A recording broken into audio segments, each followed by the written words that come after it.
Well, managing all the horses on the backside and the trainers that descend upon Churchill Downs Derby Week is no easy task. The stable manager at Churchill is Steve Hargrave. He gets the awesome job of trying to jigsaw everything into place. And Steve was kind enough to join us this morning, right? Not like you've had a busy enough week as it is. Happy Oaks Day. Happy Oaks Day to you too. It must be when you finally get to Oaks Day, do you feel like you can breathe a little bit that, okay, everything's in place? We got everything in place. It's been a lot of work to get here, but yeah, when you get to this day and tomorrow morning and the puzzle all starts fitting together, and it's a kind of relief from there. How do you get the puzzle into place? Like, how far out do you know, all right, because I feel like it changes up into the last minute. Change.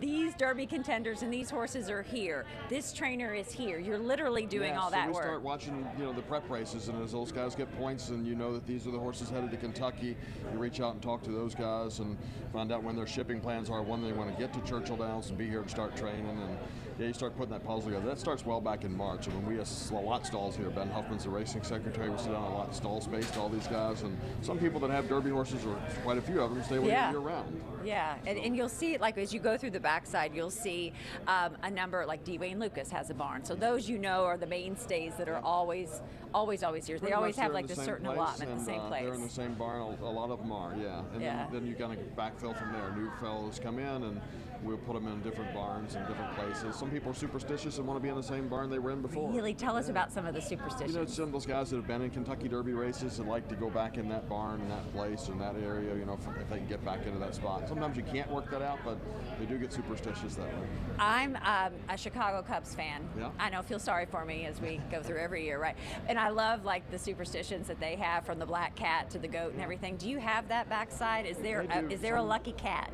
We have Charlie, the cat, who's here all winter with us. So everybody, you got to be careful. He'll jump in the car and go with you. But he is a lucky cat. He's been around here for a long time. Got to watch about that on the way home. Where is Charlie? Everywhere. He comes from the front of the back and all over. He'll wander anywhere back here. How about that? Who feeds him? Does everybody feed? Everybody, yes. Okay. Do you have a goat?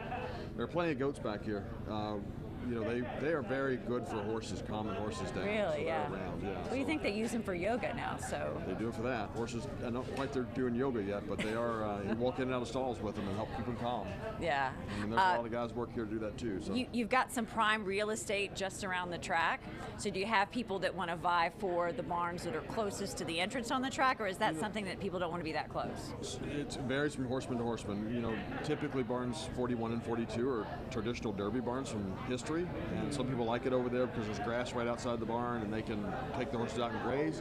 And some people just like being in somebody's barn they ship to, whether it's close to the track or not. It's easier access to get on and off and quicker.